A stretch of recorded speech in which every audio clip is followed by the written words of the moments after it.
বিগত বছরগুলোতে ওয়াজ মাহফিলে নামাজের ফজিলতের ওয়াজ হয়েছে, রোজার কথা হয়েছে, হজ যাকাতের কথা হয়েছে, আনুষাঙ্গিক দান, সদকা, এতিমখানা, মসজিদ, মাদ্রাসা, অনেক কিছু নিয়ে কথা হয়েছে। শুধু স্বাধীনভাবে কথা বলা হয়নি আল্লাহর পথে জিহাদ নিয়ে।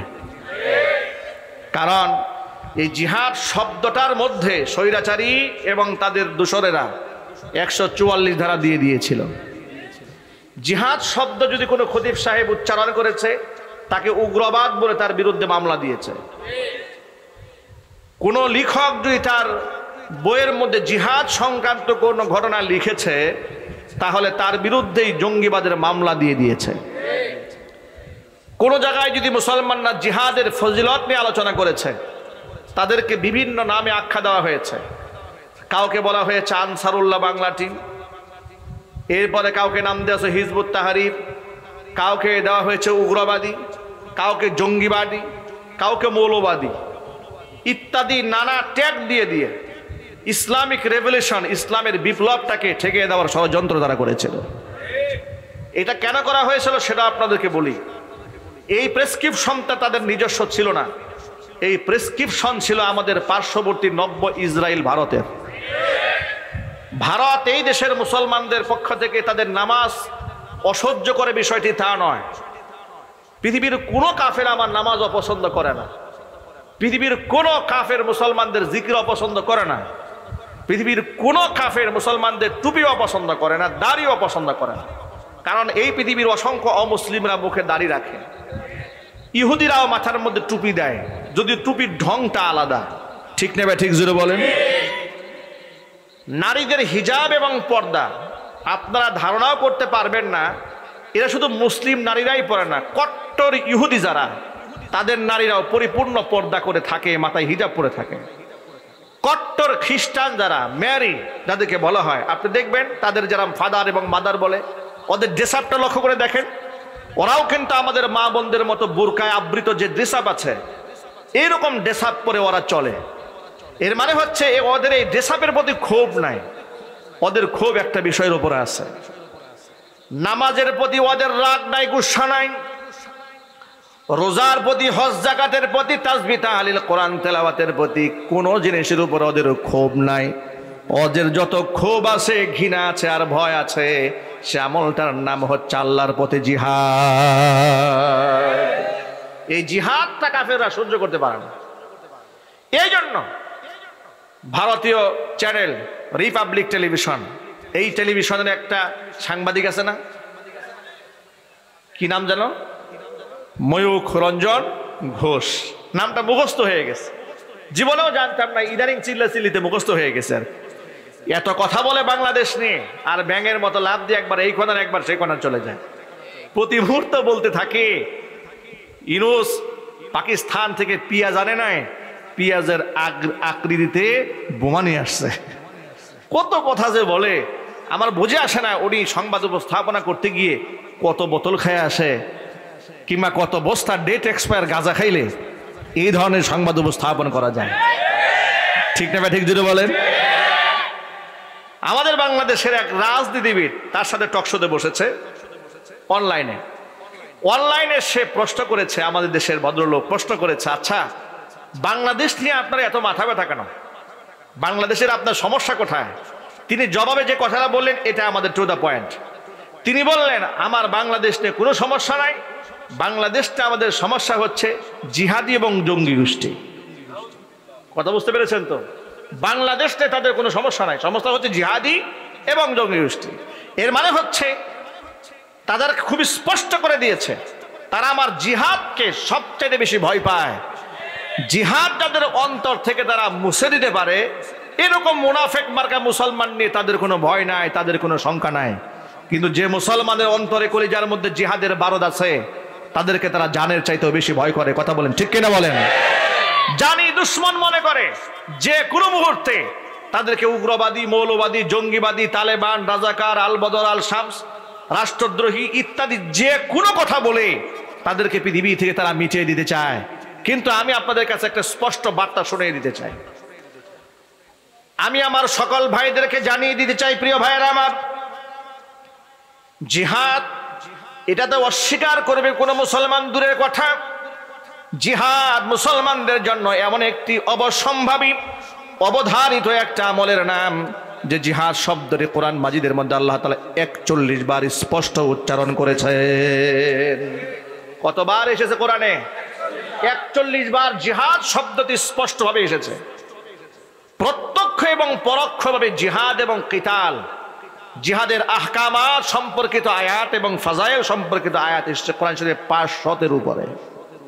সুবহানাল্লাহ বলবেন না? সুতরাং এই যে জিহাদ শব্দের উপর এদের ভয় কিংবা ঘৃণা, প্রকারান্তরে তারা আল্লাহর কোরআনের আয়াতটাকেই তারা ঘৃণা করে। জিহাদকে অস্বীকার করার কোনো সুযোগ নাই। নবী করিম সাল্লাল্লাহু আলাইহি ওয়াসাল্লাম বলেছেন, আল জিহাদু মাদিন ইলা ইয়াউমিল কিয়ামা, জিহাদ চলমান থাকবে কিয়ামত পর্যন্ত। জোরে বলেন সুবহানাল্লাহ। আমরা মুসলমান, তাহলে আমাদের করণীয়টা কি লক্ষ্য করেন। জিহাদ হয় ফরজে কিফায়া, কোন সময় এটা ফরজে আইন হয়ে যায়। ফরজে কিফায়া মানে হচ্ছে মুসলিম জাতিগোষ্ঠীর পক্ষ থেকে একদল যদি দায়িত্ব পালন করে তাহলে সকল মুসলমানের পক্ষ থেকে তা আদায় হয়ে যায়। জিহাদ এটা জুহুদুন থেকে এসেছে জিহাদুন। জিহাদ মানে হচ্ছে প্রচেষ্টা করা, সংগ্রাম করা। আর কিতাল বলতে আবিধানিক অর্থে যেটা বোঝানো হয়েছে, পারিভাষিক অর্থে যেটা বোঝানো হয়েছে সেটা হচ্ছে আল্লাহর দ্বীন, আল্লাহর আহকাম, আল্লাহর কালিমা দুনিয়াতে প্রতিষ্ঠিত করার জন্য সশস্ত্র সংগ্রামে কুফফার গোষ্ঠীর সাথে ঝাঁপিয়ে পড়ার নাম হচ্ছে জিহাদ। যেরকম সুবহানাল্লাহ। এটা অনেক অনেক বড় ফজিলতের আমল ইসলামের দৃষ্টিকোণ থেকে।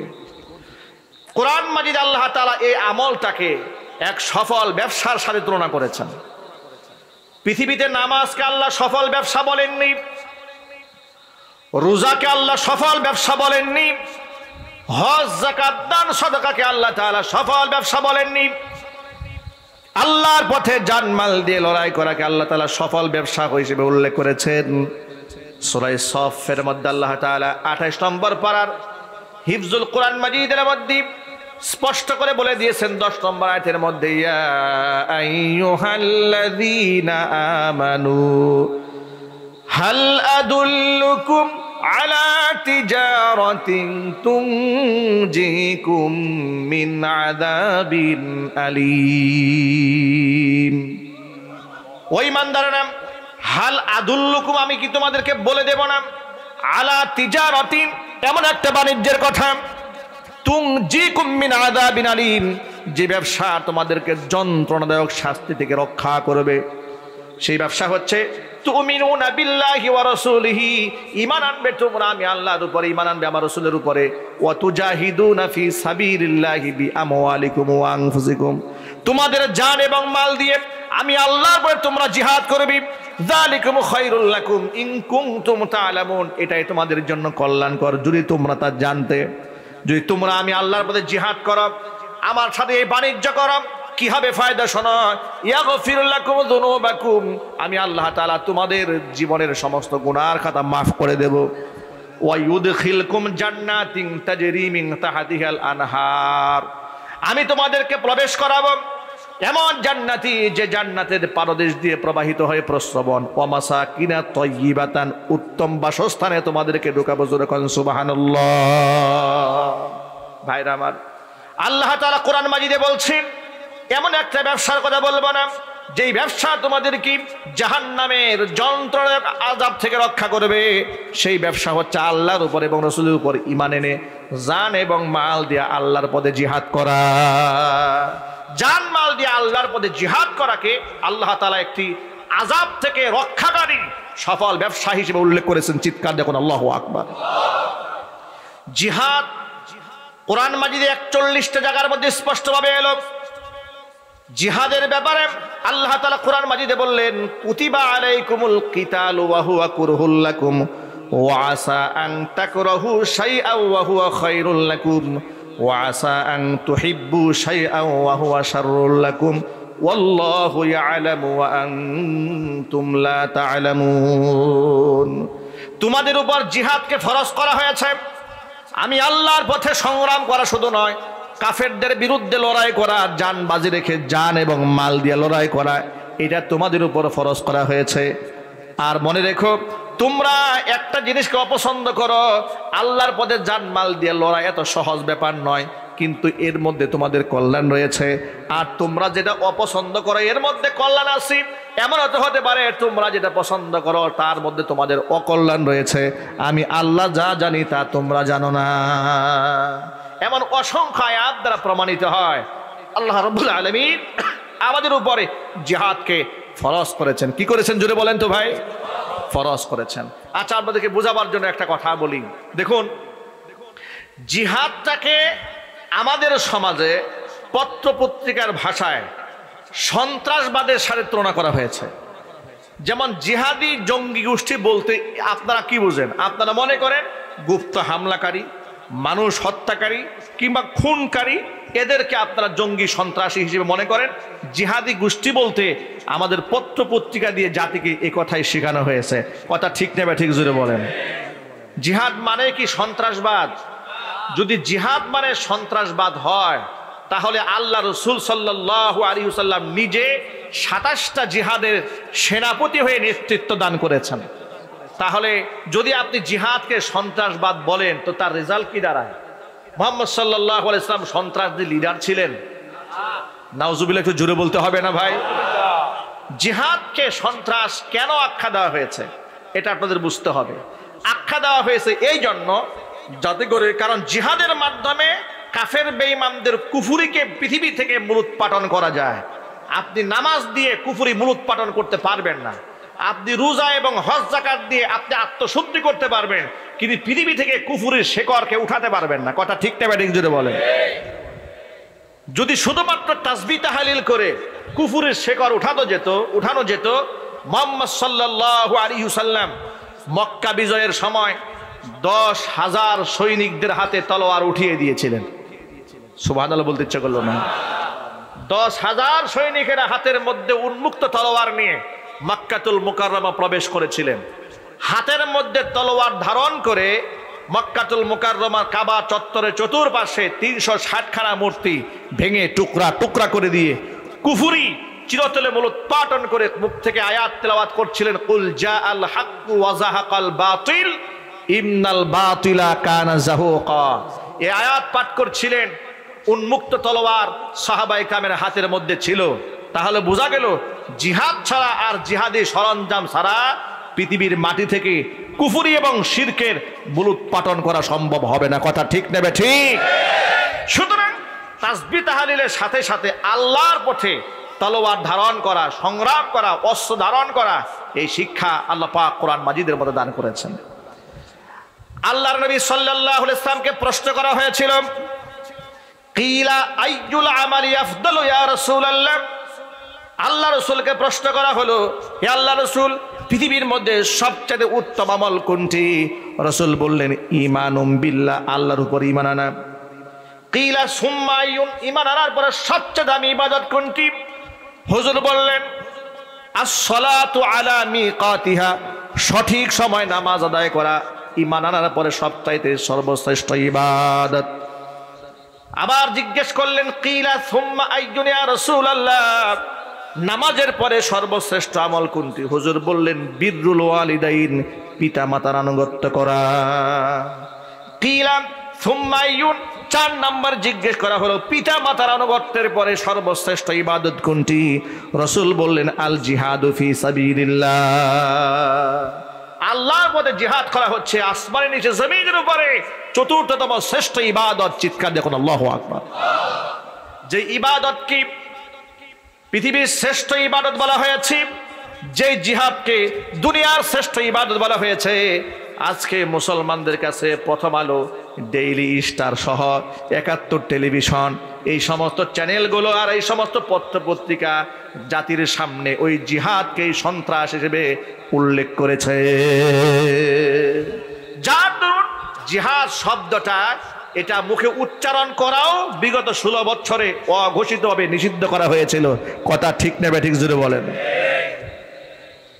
বিভিন্ন জায়গার মধ্যে র্যাব, গোয়েন্দা বিভাগের গোয়েন্দা পুলিশরা তারা বিভিন্ন বাড়ি বাড়ি হানা দিত, বিভিন্ন সংগঠনের ছেলেপেলের কাছে বই খুঁজে পেত, নামাজ শিক্ষার পদ্ধতি, ফাজাইল আমাল, ফাজাইলে সাদাকাত, শামাইলে তিরমিজি পেয়ে গেছে। পেয়ে পত্রিকায় দিয়েছে বিরাট হাতিয়ার পাওয়া গেছে। কি পাওয়া গেছে? একদম জঙ্গিবাদের আস্থানা হানা দিয়ে আমরা এই সমস্ত জিহাদি বইগুলো উদ্ধার করেছি। দেখেন, আল্লাহর পথে চলার জন্য যে পাথেয়গুলোকে আছে ও এগুলাকে তারা জঙ্গিবাদের হাতিয়ার মানে সন্ত্রাসবাদের হাতিয়ার হিসেবে তাদেরকে গ্রেফতার করেছে। আর প্রকাশ্য দিবালোকে যারা টর্চার সেল বানিয়ে, আয়না ঘর বানিয়ে মানুষ খুন করেছে, গুম করেছে, সশস্ত্র মহড়া দিয়ে ক্যাম্পাসগুলোকে রক্তাক্ত করেছে, গুলি করে মানুষ খুন করেছে, জীবনেও তাদেরকে সন্ত্রাস হিসেবে পত্রিকার মধ্যে উল্লেখ করা হয় নাই। কথা ঠিক না জোরে বলতে হবে, ঠিক কিনা বলে? যেই ছাত্র সংগঠনের লোকেরা বিগত জীবনে হেফাজতের মিছিলে হামলা করেছে, আমার আলেম ওলামাদের উপর টর্চার করেছে, এমনকি নরেন্দ্র মোদী 2021 সালে বাংলাদেশে আসাকে কেন্দ্র করে বুটবাজার কেন্দ্রীয় মসজিদ থেকে আমরা যখন সংগ্রাম করেছিলাম, আমাদের সেই মিছিলে সশস্ত্র হানা দেওয়ার জন্য লাঠিয়াল বাহিনী যারা রেডি করেছিল, সেই কুখ্যাত ছাত্রলীগ যারা অস্ত্রধারী, রাষ্ট্র স্বাধীন হওয়ার পরে তাদের হলগুলোতে সাহস করে অসংখ্য অস্ত্র পাওয়া গেছে, যার প্রমাণ পাওয়ার পরে জঙ্গি সংগঠন হিসেবে এদেরকে উল্লেখ করা হয়েছে। কিন্তু বিগত 16 বছর এই জঙ্গিদেরকে পুষা হয়েছে, আলেমদেরকে গ্রেফতার করা হয়েছে। কথা বলতে হবে, ঠিক কিনা বলে? আমরা দেখলাম তারা বিভিন্ন জায়গাতে মাথা চারা দেওয়ার জন্য চেষ্টা করছে। আজকেও তারা ঢাকা শহরে ঝটিকা মিছিল করেছে। সন্ত্রাসী এবং গুন্ডাদের ব্যাপারে আপনি নমনীয় হবেন না, জনপ্রিয়তা হারাবেন। কথা ঠিক নেবে, ঠিক জোরে বলেন। প্রশাসনকে বলছি, আপনারা জঙ্গি সংগঠনের বিরুদ্ধে বিগত জীবনে মোটামুটি সোচ্চার হয়েছেন, আপনাদেরকে আরো স্ট্রং ভূমিকা পালন করতে হবে। আপনারা ওই অপেক্ষায় থাকবেন না যে আপা তো আমাদেরকে র্যাঙ্ক দিয়েছে, আবার আপা এসে চ্যাংদোলা করে আমাদের মাথায় উঠাবে, এটা বুকার স্বর্গে বসবাস করবেন। আপার কথা ভুলে যান, আপার অধ্যায় পৃথিবী থেকে শেষ হয়ে গেছে। কথা ঠিক কিনা বলেন? আপার অধ্যায় পৃথিবী থেকে শেষ হয়েছে ঠিক সেভাবে ফেরাউনের অধ্যায় শেষ হয়েছে যেভাবে। শুধু আপার একটা পর্ব বাকি আছে। ফেরাউন পানিতে চুবনি খেয়ে মরেছে, আর আপা ফাঁসির কাষ্ঠে ঝুলে মরতে হবে। ঠিক কিনা মুসলমান? এই পর্বটা বাকি আছে। সুতরাং রাষ্ট্রের জন্য কাজ করেন, দেশের জন্য কাজ করেন। সন্ত্রাসীদের বিরুদ্ধে আমাদের মজবুত থাকতে হবে। আমরা বিভিন্ন দলে বিভক্ত হলেও স্বাধীনতা, সার্বভৌমত্ব এবং জুলাই আগস্টের খুনি যারা, তাদের বিচারের দাবিতে আমরা কিন্তু সব একমত। জুলাই আগস্টের খুনিদের বিচার এই মাটিতে হোক, এটা আপনারা চান না? আলেমদেরকে যারা খুন করেছে, গুম করেছে, আয়নাঘরে রেখে টর্চার করেছে, তাদের শাস্তি বাংলাদেশে হোক, এটা আপনারা চান না? যারা আমাদেরকে মসজিদ থেকে বিনা নোটিশে, বিনা অপরাধে তাড়িয়ে দিয়েছে, নামাজ পড়াতে দেয় না, তাদের বিচার আপনারা চান না? কারা কারা চান? আমি দুহাত দেখতে চাচ্ছি, কারা কারা চান?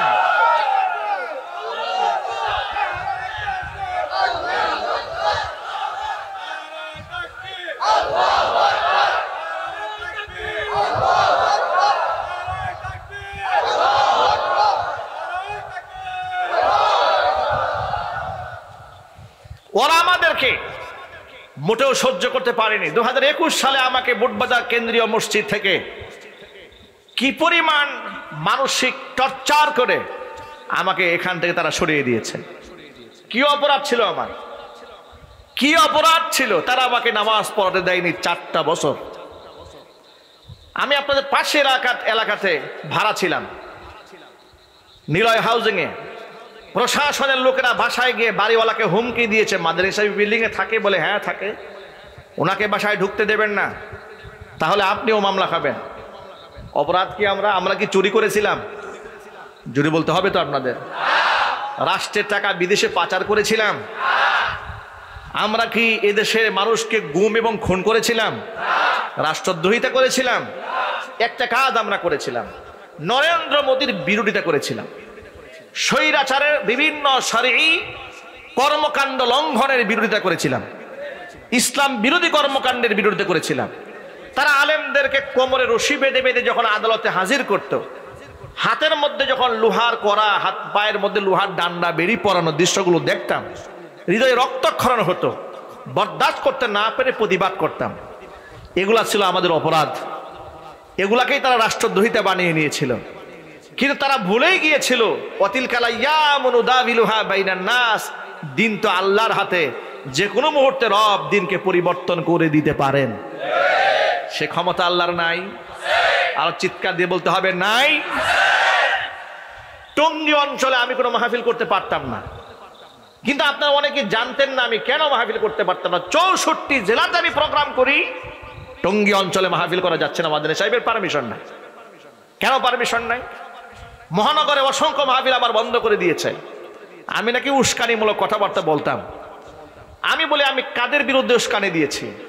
যারা নরেন্দ্র মোদীর সাথে আঘাত করে, নরেন্দ্র মোদীর সন্তুষ্টি কামনা করে রবের অসন্তুষ্টি নিয়েছে, যারা আলেম সমাজের বিরুদ্ধে মিথ্যা মামলা দিয়েছে, বছরের পর বছর আলেমদেরকে জেলখানায় আটকায় রেখেছে, আলেমদেরকে লোহা ডান্ডা বেরি পরিয়েছে, বুলেট প্রুফ জ্যাকেট পরিয়ে মানুষের সামনে বেইজ্জত করেছে, লাঞ্ছিত করেছে, অপমানিত করেছে, যারা তাদেরকে দেখেছি হিজাব পরা নারীদের পর্দা নিয়ে ষড়যন্ত্র করেছে, শাপলা চত্বরে গণহত্যা চালিয়েছে।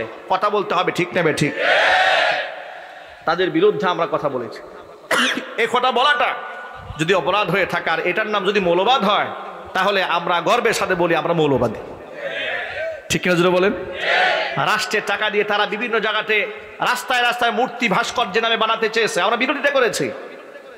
আমাদেরকে জাতির পিতার বিরোধী বলেছে, আমাদেরকে বঙ্গবন্ধু বিরোধী বলেছে, রাষ্ট্র বিরোধী বলেছে। 4000 কোটি টাকা রাষ্ট্রের টাকা দিয়া মূর্তি বানিয়েছে, আনন্দ ফুর্তি করেছে। সেই দেশে, যে দেশে রমজান মাসে ইফতার করতে দেয় নাই, তারা খেজুরের পরিবর্তে বড়ই খাওয়ার পরামর্শ দিয়েছেন। কথা ঠিক না ঠিক জোরে বলেন? যারা আমাদেরকে খেজুরের পরিবর্তে বড়ই খেতে বলে, বেগুনির পরিবর্তে পেপিনি খেতে বলে, গোস্তের পরিবর্তে আমাদেরকে কাঁঠাল দিয়ে বার্গার খেতে বলে, এরকম পরামর্শ আমাদেরকে দিয়েছে। রমজান মাসে ঢাকা বিশ্ববিদ্যালয়ে ইফতার পার্টি বন্ধ করেছে, কিন্তু হোলি উৎসব বন্ধ করে নাই। গোটা দেশের মধ্যে ইফতার পার্টি বন্ধ করে দিয়েছে, টাকার অপচয় হবে কথা বলে। অথচ 28 লক্ষ কোটি টাকা দেশ থেকে বিদেশে পাচার করে চুরি করে নিয়ে গেছে। প্রিয় ভাইরা, রাষ্ট্রের এত বড় ক্ষতি যারা করেছে, তাদের বিচার নিশ্চিত হওয়ার আগ পর্যন্ত ওটা বাংলাদেশের মুসলমানদের সাথে তাদের কোনো আতাত হতে পারে না। যারা আতাত করবে, গোটা জাতি তাদেরকে আপার কাছে পাঠিয়ে দেবে। আপা গেছে যে পথে, আতাতকারীরা যাবে সে পথে। আপনারা কি এতে রাজি আছেন? মন থেকে কারা কারা রাজি আছেন? এবার দুহাত দেখতে চাচ্ছি। মাশাআল্লাহ, মনে থাকবে তো কথা? আল্লাহ পাক কবুল করেন, জোরে কোন আমিন। ভাইরা আমার, মূল কথায় ফিরে আসি। জিহাদ শব্দ তারা আমাদেরকে বলতে দেয়নি, অথচ জিহাদ আল্লাহ তাআলা ফরজ করে দিয়েছেন। আল্লাহর পথে যদি কেউ জিহাদ না করে, তার পরিণতি কি হবে শোনেন।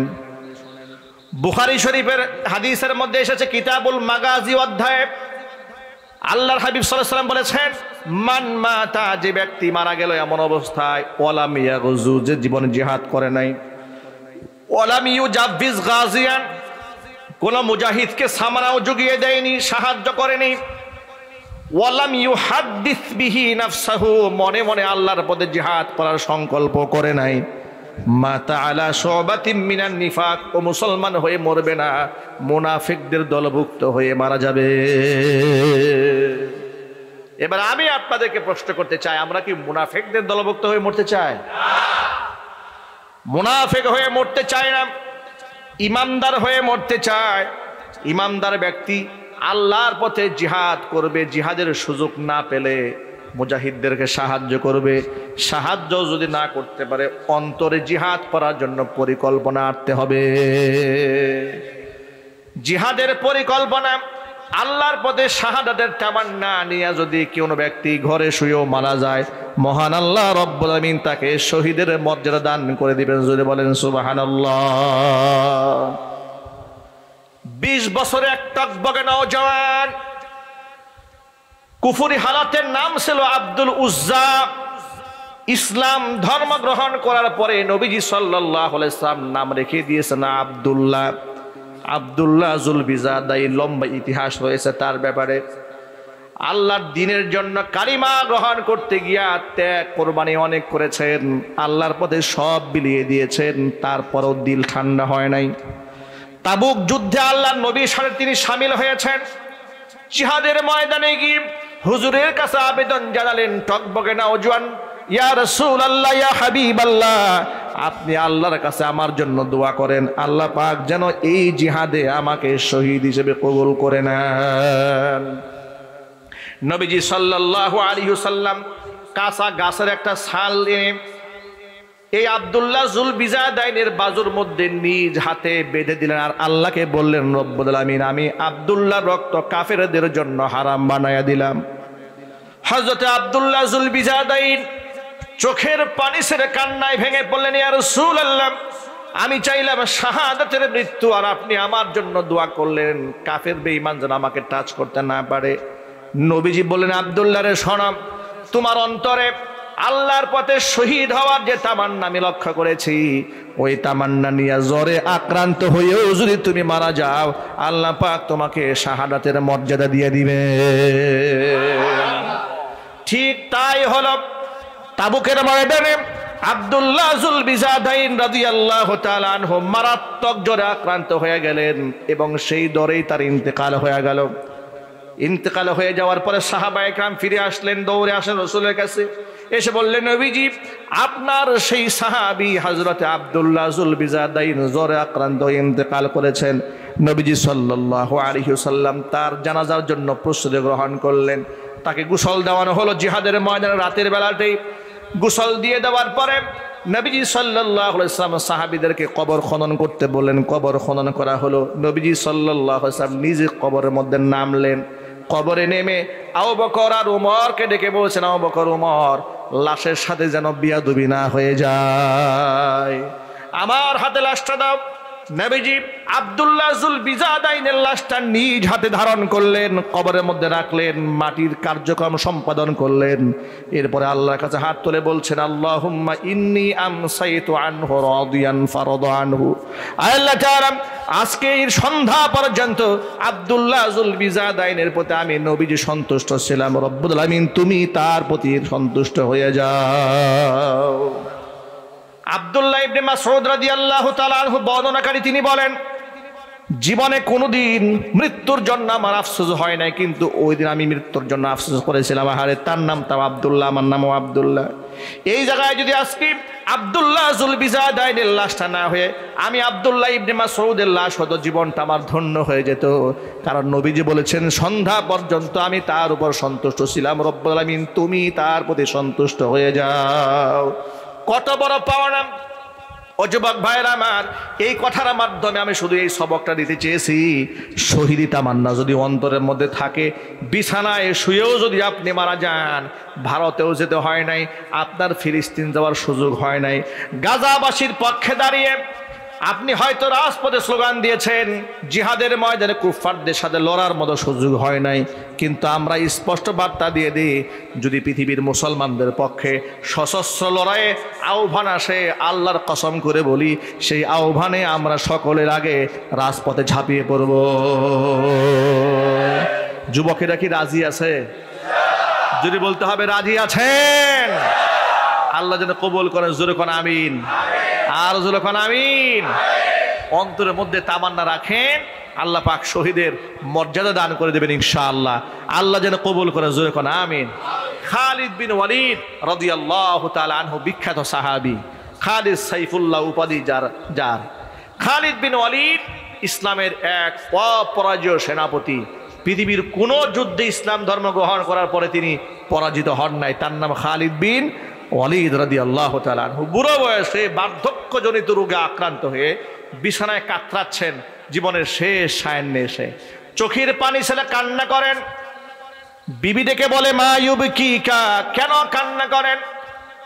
এবার প্রিয়তমা স্ত্রীকে ডেকে খালিদ বিন ওয়ালিদ বলছে, প্রিয়তমা স্ত্রী, আমার পায়ের পাতা থেকে শুরু করে মাথার তালু পর্যন্ত গোটা দেহটা চেক করে বলো তো, আমার দেহের এমনও একটা অঙ্গ প্রত্যঙ্গ বাকি আছে নাকি যে অঙ্গের মধ্যে আঘাতের চিহ্ন নাই? স্ত্রী গোটা দেহ চেক দিয়া বলে, প্রাণের স্বামী আমার, আপনার দেহের একটা অঙ্গ প্রত্যঙ্গ বাকি নাই। যেখানে আঘাতের চিহ্ন নাই। এবার তিনি চোখের পানি ছেড়ে বললেন, শোনো, জিহাদের ময়দানে যেখানে শুনতাম যে মুসলমানরা বেশি শহীদ হচ্ছে, তলোয়ার নিয়ে আল্লাহু আকবার বলে আমি সেখানে ঝাঁপিয়ে পড়তাম। মনের মধ্যে স্বপ্ন দেখতাম আল্লাহ যেন সেখানে আমাকে শহীদ করে দেন, কিন্তু আমার তলোয়ারের সামনে কোনো কাফেররা টিকতো না। আজকে আমি শহীদ হওয়ার তামান্না নিয়ে সারাটা জীবন ভর কান্না করলাম আর ঝাঁপিয়ে পড়লাম, রক্তাক্ত হলাম, ক্ষত বিক্ষত হলাম, কিন্তু আল্লাহ পাক আমার শাহাদাত মঞ্জুর করেন নাই। বার্ধক্যজনিত রোগে আক্রান্ত হয়ে বিছানায় কাতরাতে কাতরাতে আজকে আমি মৃত্যুপথের যাত্রী হচ্ছি। এটা আমার মনের মধ্যে কষ্ট। অপ্রিয়তমা স্ত্রী, আমাকে কি তুমি বলতে পারো কেন আমি শহীদ হলাম না? আমি যে এত চেষ্টা করলাম, আমি শহীদ হলাম না। এবার স্ত্রী জবাব দিয়ে বলে, প্রাণের স্বামী আমার, আপনার নামটা কি? বলে, আমার নাম খালিদ বিন ওয়ালিদ। আপনার নামের উপাধি কি? বলে, সাইফুল্লাহ। বলে, সাইফুল্লাহ মানে কি?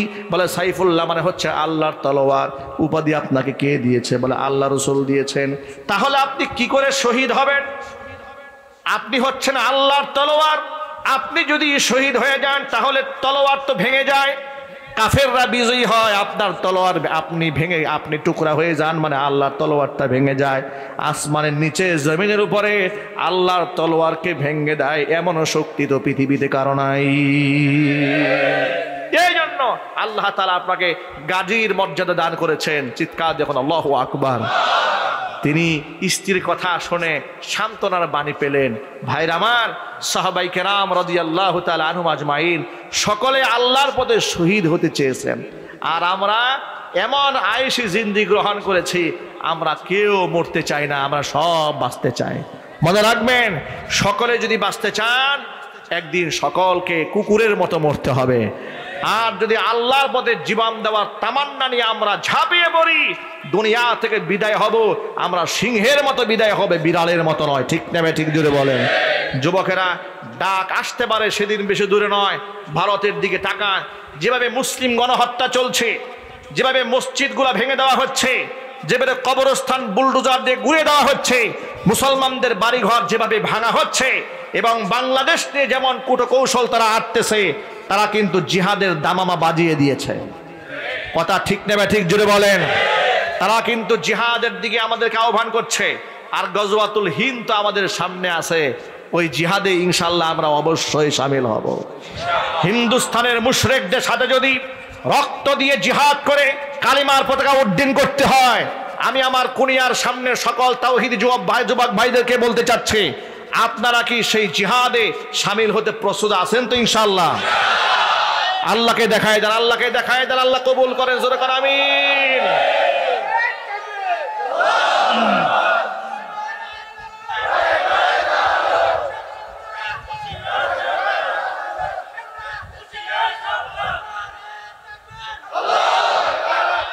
আল্লাহর পথে যারা চলে তাদের কোনো ভয় আছে? যারা আল্লাহর পথে চলে, আল্লাহর কথা বলে, আল্লাহকে ভালোবেসে সপেছে জীবন, তাদের কিসের ভয়? কে করে পরাজয়? শহীদি তামান্নাতে নাচে তার মন। যারা আল্লাহর পথে চলে, আল্লাহর কথা বলে, আল্লাহকে ভালোবেসে সপেছে জীবন, তাদের কিসের ভয়? কে করে পরাজয়? শহীদি তামান্নাতে নাচে তার মন। হাসনা হেনার গানে ভুলে না হৃদয় তার, কালিমার মিশক মাখা হৃদয় রয়েছে যার। হাসনা হেনার গানে ভুলে না হৃদয় তার, কালিমার মিশক মাখা হৃদয় রয়েছে যার। সব পিছুটান ভুলে জিহাদের পথে চলে, সব পিছু টান ভুলে জিহাদের পথে চলে, সে তো তার ঈমান বলে। যারা আল্লাহর পথে চলে, আল্লাহর কথা বলে, আল্লাহকে ভালোবেসে সপেছে জীবন, তাদের কিসের ভয়, কে করে পরাজয়। শহীদি তামান্নাতে নাচে তার মন, যারা আল্লাহর পথে চলে, আল্লাহর কথা বলে, আল্লাহকে ভালোবেসে সপেছে জীবন, তাদের কিসের ভয়, কে করে পরাজয়। শহীদি তামান্নাতে নাচে তার মন। মনে রাখবেন, মুনাফিকরা দিনে কয়েক হাজার বার মরে, ইমানদার জীবনে একবার মরে। ঠিক না ঠিক জোরে বলেন? সাইকেলের টায়ার যদি পাঞ্চার হয়, মুনাফিকের কলিজা শেষ। ঠিক না ঠিক বলেন? ইমানদার কখনো ভীতু এবং কাপুরুষ হয় না, ইমানদার সাহসী হয়। আল মুমিনুল কাবিয়্যু খায়রুম মিনাল মুমিনিদ দাঈফ। দুর্বল ইমানদারের চাইতে শক্তিশালী ইমানদার আল্লাহর কাছে শ্রেষ্ঠ। আমরা কি দুর্বল ইমানদার হব? আর ইমানকে নবায়ন করতে হলে, মজবুত করতে হলে সুন্নতি জিন্দেগি গ্রহণ করার বিকল্প কোনো রাস্তা নাই। ঠিক কিনা ভাইরা? গুনাহকে ছাড়তে হবে। আজকে আমরা যেখানে এখানে এসেছি, আমরা অনেকেই অনেক ধরনের গুনাহের সাথে আমরা জড়িয়ে আছি। কবিরা, সগীরা, জাহিরি, বাতিনি, ইচ্ছায় অনিচ্ছায় কত ধরনের গুনাহের মধ্যে আমরা ডুবে আছি। গুনাহ যদি ভাই আমরা না সারি, ইমান তাজা হবে? যদি বলি ইমান তাজা হবে? ইমান যদি তাজা করতে হয়, গুনাহকে ছাড়তে হবে। আমি একটি হাদিস বলে আমি আলোচনার শেষ দিকে নিয়ে যাচ্ছি ইনশাআল্লাহ। আপনাদের কি বেশি কষ্ট হচ্ছে? দেখুন, আসলে রাত অনেক গভীর হয়েছে। আসলে এত রাত করে বয়ান করা এবং শোনা দুটোই কঠিন হয়ে যায়। এরপরেও আমি আপনাদের সামান্য ছোট্ট করে একটা হাদিস বলেই আলোচনা শেষ দিকে নিয়ে যাব ইনশাআল্লাহ। নবী করিম সাল্লাল্লাহু আলাইহি সাল্লাম বলেছেন ১৫০০ বছর আগে, সিনফান মিন আহলিন নারি লাম আরহুমা। ও সাহাবীরা শোনো, জাহান্নামের দুইটা শ্রেণী আমি নবীজি আমার জামানায় দেখিনি। ওরা কিয়ামতের আগে দুনিয়াতে এদের আগমন ঘটবে। দুইটা শ্রেণী জাহান্নামে যাবে। এদের মধ্যে একটা শ্রেণী পুরুষ আর একটা শ্রেণী হচ্ছে নারী। যে পুরুষ শ্রেণীর জাহান্নামে যাদের খাসলাত কি, বৈশিষ্ট্য কি? রিজালুম বিআইদিহিম সিয়াতুন কাআযনাবিল বাকারি ইয়াদরিবুনা বিহান নাস। ওই সমস্ত পুরুষ এমন লাঠিয়াল গুন্ডা বাহিনী এরা হবে, এদের হাতের মধ্যে গরুর লেজের মতো লাঠি থাকবে, অন্যায়ভাবে মানুষদেরকে প্রহার করবে। এমন গুন্ডা বাহিনী এলাকার মধ্যে আছে না নাই? হতে পারে সেটা সন্ত্রাসী দল কিংবা রাজনৈতিক দলের ছত্রছায়ায় গুন্ডা বাহিনী হয়ে ঘুরে বেড়ায়, চাঁদাবাজি করে, আছে না নাই? মানুষদেরকে প্রহার করে, মানুষদেরকে পিটায়। রাসূল বলেছেন এই সমস্ত পুরুষরা জাহান্নামে। জোরে কোন নাউজুবিল্লাহ। যুবকেরা, আল্লাহ শক্তি দিয়েছেন, এই শক্তি চাঁদাবাজিতে কাজে লাগাবো না। আল্লাহ শক্তি দিয়েছেন, আল্লাহর পথেই কাজে লাগাবো। দ্বিতীয় নাম্বার হচ্ছে নিসাউন। এমন কিছু মহিলাদের আবির্ভাব ঘটবে কিয়ামতে। মহিলা মানুষ কেমন মহিলা? শোনো, আলামত শুনে নাও। নিসাউন কাসিয়াতুন আরিয়াতুন। এমন মহিলা হবে তারা যারা পোশাক পরেও উলঙ্গই থেকে যাবে। এমন পোশাক পরবে, পোশাক পরা যে কথা, না পরাও একই কথা। এখন প্রশ্ন হলো, এমন পোশাক আবার কেমন পোশাক? পোশাক পরলে তো মানুষ পোশাক পরিধানকারী হয়ে গেল, উলঙ্গ কি করে হলো? মুহাদ্দিসরা দুইটা ব্যাখ্যা করেছেন। এক নাম্বার ব্যাখ্যা হচ্ছে এত পাতলা পোশাক মহিলারা পরবে, ভিতরের অঙ্গ প্রত্যঙ্গ বাহির থেকে বোঝা যাবে, এ একটা ব্যাখ্যা। আরেকটা ব্যাখ্যা হচ্ছে বেশি পাতলা পরবে না, ভারী পরবে, কিন্তু এত টাইট ফিট বডির সাথে লেগে থাকবে, শরীরের অঙ্গ প্রত্যঙ্গের ভাঁজ বাহির থেকে বোঝা যাবে। এরকম পোশাক সমাজে নাই, শুধু গাজীপুরে নাই, আরো জোরে বলতে হবে, আছে না নাই? এই পোশাক তারা পরবে। এদের আরো কিছু খাসিলত আছে। এই মহিলারা শুধু এরকম পোশাক পরবে তা নয়, মুমিলাতুন মাইলাতুন। এরা পরপুরুষকে নিজের প্রতি আকৃষ্ট করবে, নিজেরাও পরপুরুষের দিকে আকৃষ্ট হবে। টিকটক আইডি ওরা খুলবে, এটা হচ্ছে সাধারণ ব্যাখ্যা, বোঝাবার জন্য বলি। ফেসবুক আইডি খুলবে, লাইকি অ্যাকাউন্ট খুলবে, এরপরে ফিল্টার করে চেহারাকে লাবণ্যময়ী করে পরপুরুষের সামনে একদম সুন্দর করে তুলে ধরবে, যাতে করে যুবকদের চরিত্র নষ্ট করে দেওয়া যায়। আছে না নাই? আর এই সমাজের একটা দুঃখজনক বাস্তবতা বলি, দুঃখজনক বাস্তবতা হচ্ছে ইদানিং দেখতে পাচ্ছি স্বামী স্ত্রী মিলে তাদের নিজস্ব ভালোবাসার আপনার খুনসুটিগুলো এগুলো তারা মোবাইলে ভিডিওতে ধারণ করে পাবলিকলি প্রচার করে বেড়াচ্ছে। আবার নাম দিয়েছে কাপল ব্লগ। নাউজুবিল্লাহ, একটু জোরে বলেন, আরো জোরে বলেন নাউজুবিল্লাহ। স্ত্রীর সৌন্দর্যতা বিক্রি করে পয়সা ইনকাম করে তুমি কাপল ব্লগ বলবে, আবার বলবে তুমি নাকি সেলিব্রিটি হয়ে গেছো। ও সেলিব্রিটি, ও আবু জেহেলের মতো সেলিব্রিটি, ও জাহান্নামীদের সেলিব্রিটি। কথা ঠিক নেবে, ঠিক জোরে বলেন। সুতরাং কোন যুবক যদি এর সাথে জড়িয়ে থাকেন, মাইকের আওয়াজ বাহিরে যাচ্ছে, কোনো মা বোন যদি এই অন্যায়ের সাথে জড়িয়ে থাকেন, তওবা করেন, আল্লাহর কাছে ক্ষমা প্রার্থনা করেন, চোখের পানি ছাড়েন। এগুলো জাহান্নামীদের পথ, এটা জান্নাতীদের পথ হতে পারে না। আল্লাহ রাসূল বলেন, নিজেরা পরপুরুষের প্রতি আকৃষ্ট হবে, পরপুরুষকে নিজেদের প্রতি আকৃষ্ট এরা করে ছাড়বে। শুধু তাই নয়, রুউসুহুন্না কাআসনিমাতিল বুখতিল মাইলা, এদের মাথার হেয়ার স্টাইল হবে উটের কুজের মতো উঁচা।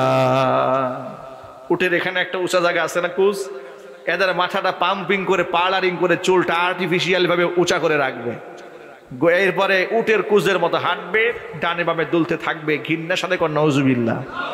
আচ্ছা, এই স্টাইলটা ১৫০০ বছর আগে ছিল না, কিন্তু হাদিসটা পড়লে মনে হয় আল্লাহ রসুলের সামনে মনে হয় ১৫০০ বছর পরে নারীদের চিত্রটা চোখের সামনে তুলে ধরা হয়েছিল। ঠিক না ভাই, ঠিক জোরে বলেন।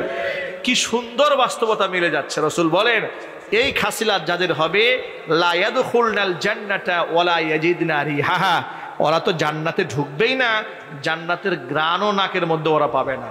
আমাদের মা বোনরা সে পথে পরিচালিত হোক, এটা কি আমরা চাই? তাহলে আমরা যারা গার্জিয়ান আছি, যারা বাবা আছি, যারা স্বামী আছি, বড় ভাই আছি, গার্জিয়ান যারা আছি, আমরা এই ব্যাপারে সর্বোচ্চ সতর্ক থাকবো। আমরা বলি ইনশাআল্লাহ। আর আমরা পুরুষ যারা আছি, তারা কোনো সন্ত্রাস বাহিনী, কোনো গুন্ডা বাহিনী, কোনো কিশোর গ্যাং, কোনো মাদক সেবী, মাদক ব্যবসায়ী, তাদের সঙ্গপঙ্গ আমরা হব না, তাদের সহযোগী হব না, তাদের লাঠিয়াল বাহিনী হব না, তাদের হাতিয়ার হব না। ৫০০, ১,০০০ টাকা, ৫,০০০ টাকা যারা মানুষ খুন করে, রিক্সা চালায়, খেলেও তো মাসে ২০,০০০ টাকা ইনকাম করা যায়। কথা ঠিক কিনা যদি বলেন। এর মধ্যে সম্মান আছে না নাই? গার্মেন্টসে দারোয়ানি করেন, তার মধ্যে সম্মান আছে, কিন্তু সন্ত্রাসীদের কোনো সম্মান নাই, কোনো ইজ্জত নাই। ও স্বর্ণের জুতা পায়ে দিতে পারে, এরপরেও মানুষের কাছে সে ধিক্কৃত হবে, সে নিন্দিত হবে। তার সবচাইতে বড় প্রমাণ, বিগত ১৬ বছরের স্বৈরাচারীরা হাজার হাজার কোটি টাকার মালিক হয়েছে, রাস্তার একটা কুকুরের মূল্য আছে, দেশের মানুষের কাছে সেই মূল্য নাই।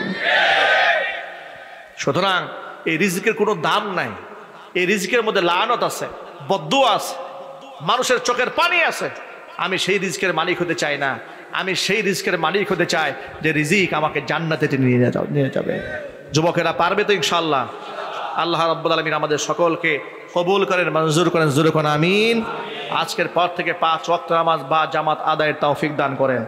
যুবকেরা মুখের দাড়িটা রাখবেন তো ইনশাআল্লাহ, ৫ ওয়াক্ত নামাজ পড়বেন তো ইনশাআল্লাহ। বউকে বেপর্দায় মার্কেটে পাঠাবেন তো? সুদের ব্যবসা করবেন? ঘুষ খাবেন? ঘুষ দেবেন? মানুষের লাঠিয়াল বাহিনী হবেন? গুন্ডা বাহিনী হবেন? মাদক সেবী, মাদক ব্যবসায়ী, মাদক কারবারি সহযোগী? আল্লাহ পাক হেফাজত করেন।